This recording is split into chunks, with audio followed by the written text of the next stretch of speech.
high school, maybe I won't yell and scream and be so noticeable. Maybe I just won't say anything because I don't want anybody to see how emotional I can be. That just gives away too much of my power. Yeah. Right? Yeah. And do you mind if I jump in here? Go ahead. Nope. Because I'm feeling more like, so when I was younger and throwing the temper tantrums, I mean, I feel in myself even right now, like I don't know how to portray what it is that I'm feeling, and I'm sure that's what I struggled with when I was younger. I mean, being young and still not really understanding, and right. Having a strong personality and being sensitive as well. So it would come out like that. But I do. I mean, still even today, I have a hard time expressing how I feel, and I guess putting words to my feelings, which I'm struggling with right now even. Good. You're doing good. So I don't know if that makes sense. It does. And also remember, while we're talking, I'm asking for, Archangel Uriel works with this center, shedding light on the situation. So I'm asking for healing to take place so that with awareness, it's effortless. Some people call working with me 2 years of therapy in an hour. But we're not just talking, understand there's energy transmissions that are taking place. We're working with the masters of light, the hierarchy of light, so that moving forward over time, you'll begin to feel more, I'm hearing, more adjusted with your ability to communicate and understand. I think this came up with you before. Learn patterns of behavior you can unlearn. It's catching ourselves and realizing that we are still operating sometimes from a mentality that we haven't become aware of. You understand? Yeah. Yeah, and there's no judgment with that. I've shared some examples of how I've operated. Some things worked for me when I was younger, and when I hit 40, I was still operating that way, not really realizing that 30 years had gone by and that really wasn't working for me anymore, but I had to catch up with the times. But that's what we're working on here today. So again, we're talking about it, but things are happening energetically so that as you begin to focus and set your intention, and you can work with the masters of light, and you can begin to consciously ask your higher self, how do I communicate authentically from my power? So either this week or next week, we will move from the power center to the communication center because they're really linked together for you. Mm-hmm. So yeah, absolutely. Yeah, I mean, so even I was watching some show. I used to call it Downton Abbey. It's a really good show. Oh yeah, I've heard that. Yeah, and one of the daughters, she has a strong personality, but I don't know, she's so good at, she speaks her mind, and like she just tells it how it is, but in a nice, well, not so nice, but she just, in a proper way. And I'm watching it, and I'm like, yes, like that is exactly what I need, It's like, because I feel like I have lost my voice. Like I know it's in there somewhere where I have all this good, right stuff to say, but I can't do it, Yeah. I'm getting, okay, so we go back in time and you were having some temper tantrums. Now, most figures in authority don't really appreciate temper tantrums, so you may have begun to experience some sort of frown or some disdain or whatever experience you had, and you put two and two together and said, and instead of saying people don't approve of my temper tantrums, I'm getting that you formulated an opinion that said I can't express my feelings without getting in some kind of trouble. Does that make sense? Yes. Yeah. Okay. But as an adult, again, we get caught up in these patterns that we have, and a lot of times we go right back to whether we were 2 or 5 or 10 years old. It's like no time has gone by when we go into our emotional reactions. Mm-hmm. And that's what I've been talking about a lot too. We have intuitive reactions and we have emotional reactions. When we have an emotional reaction, like if you were to start to express yourself right now, Kelly, without doing any healing work or talking to me today about this, if somebody gave you a look like, you'd probably clam up, right? Right. Oh, absolutely. Yeah. Because of the memory of the pain right. of getting in trouble. Now, if you had temper tantrum and everybody had cheered and clapped, yay, go Kelly, have another one. Right? Guess who'd be pitching some fits right now? Right? Yeah. So you've been conditioned to squelch and squash your voice in some ways. Again, we're not going into blame here. We're just, for the sake of understanding what you're dealing with, it's easy to see how that could happen. Yeah. Right? Yeah. Okay. I happen to have chosen a partner in Dean who actually appreciates, I'm not saying he likes when I pitch a fit, but Dean is someone that I can express my strong opinions to, and he holds the energy and the space for me to do so, which is a really, really great gift. I really need that in someone. And I was thinking today how it would be good to revisit your top 5. We'll work a little more on this power and you feeling powerful. But I wanted to revisit those 5 things that you were looking for in an ideal person. Someone that can handle your strong personality.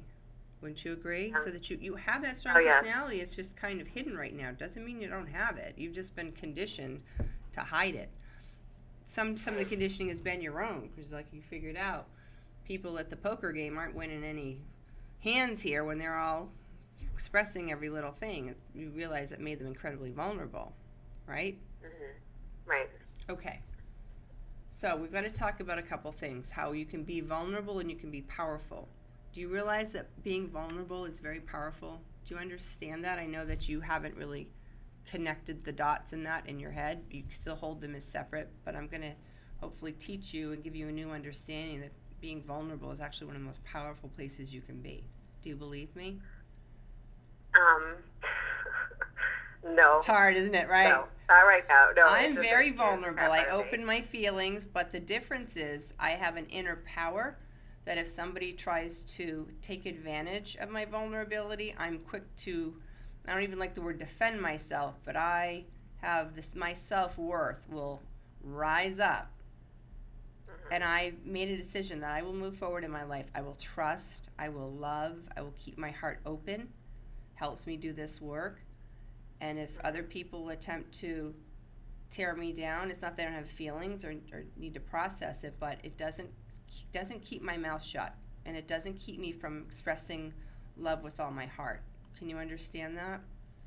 Mm-hmm. Yeah. I mean, to be a writer, I've mentioned on the air, everything has happened so quickly, but I just finished writing my second book, and I have a great publisher, and I'm going to be going to New York City at the end of April, and I'm going to be pitching major networks and doing publicity and media. And I have a radio interview next Wednesday, and you can bet that I'm going to be very vulnerable and talk about some of the darkest times in my life. Do you know how I can do that powerfully without fear? Yeah, I couldn't imagine. Well, because I have an understanding of the laws of the spiritual laws. The way the spiritual universe is set up, again, I'm kind of channeling right now. I don't want to go over anybody's head or anything, even my own. But it's like there's the spiritual laws. I believe in the teachings of the spiritual universe where kindness and compassion rule. You following me? Yes. In the spiritual world, in the new age, in the heaven on earth, in the place where the Mayan calendar ends and the consciousness is shifting and where we're headed in the universe, we are all kind, compassionate, huge, great beings. Okay? Some small ego personality issues come up in what's called the third dimension, or the way the world has been running for the past 1,000 years.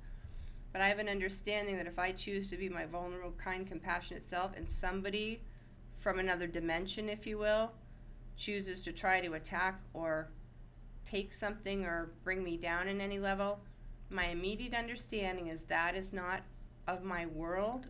So I address it. I don't ever feel less than. That's huge, Kelly. I've worked on this a while. I didn't just fall off the turnip truck like this. I've gone through things like you where my self-worth suffered terribly, and I felt like a mute for many years of my life. But choosing a strong partner like Dean, doing transformation work, beginning to write and communicate my deepest feelings, even if it was through artwork at first. I don't even like the word shy. If anybody were to call any of my kids shy, I'm like, use another word. I don't like labels. But just for the sake of this conversation, I was so reserved, if you will, that painting was one way that I expressed my feelings. You see that? So I began to express my feelings through painting and then writing, and it gave me an inner confidence to then begin speaking. But the way that I'm able to stay open and vulnerable and trusting and keep my heart open and express myself and be vulnerable is that when you're in my inner circle, you know that I get attacked from time to time, and I get people that say crummy things. Yep. And I deal with it. I deal with it head on, and I try to work with these people, but I call them on it. I say, I feel as though you are blaming me for this, or let's talk about this, and if people don't work with me, that's it. It's you can have vulnerability in your self-worth is the biggest component. So can you see how this character that you admire is probably a very strong, passionate person, but also really, again, I don't like the word defends herself, but she probably speaks very proactively on behalf of her own self-worth. Would you agree? Mm-hmm. Yeah. Yeah. Nobody putting her down. Right. Okay? So this is a place where I definitely see you. That's called being in your power. And you're not lording over your power over anyone else. That's not what it's about. It's about, and maybe you felt a little bit upset about that as you got older because maybe you were a bit of a strong personality and overpowered your sister. So that may have made you withdraw and not want to do that. Does that make sense? Yeah, that does make sense too. Where, sometimes I worry that I'm going to overdo it, so I just don't do anything. Right. Yeah, there's a balance. I know when someone fires me up, I mean, I can really get attached to that energy and do some damage, which isn't good. That's not powerful. But right. I mean, though I always, and that is, I don't want to say quality of mine, but that's something that I can do is I usually, and well, I'm known for my family for, I know the exact perfect thing to say to really upset somebody and to really don't mess with Kelly. Yeah. So I haven't resorted to that kind of behavior recently, I don't think, but yes, no, I've always been very good at that. Right. Okay. Well, you can take some of those qualities and harness the authenticity of the passion of communicating. But again, going back to the place of, I think what a big component in communication when we're feeling impassioned and sticking up for ourselves that we have to is also remembering that other people, we're addressing the great souls of other people too with compassion and understanding. So I think that's what tempers me a little bit now, so that I don't get too much in my ego and just fire away like I think I tended to do when I was younger too. But somewhere you're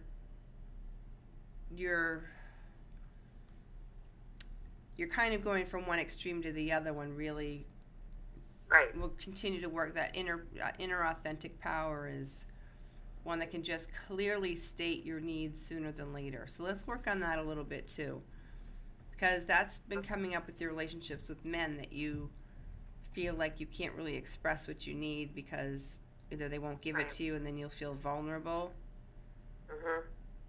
Right. I mean, and even in my marriage, I mean, I just kind of, dealt with a lot, and without speaking up for myself or bringing anything up to my ex-husband until it was too late, and then I just, it all came out at once, and there's no turning back kind of thing. So, but it's almost like if I would have, a little bit at a I time. needed to. Yeah. Then I could have dealt with it instead of holding it all in for years and years, and then it just, exploding out. Right. Okay, so let's work on that a little bit. So, especially where you really don't have that much to lose with Adam, that's how I see it. Could you begin to practice expressing your wants and needs? Let's get more clear about what it is that you do want and need, because maybe some of his lack of availability works for you on some level. Let's talk about now your top 5. Like, thank you, Jesus, I now have a relationship where I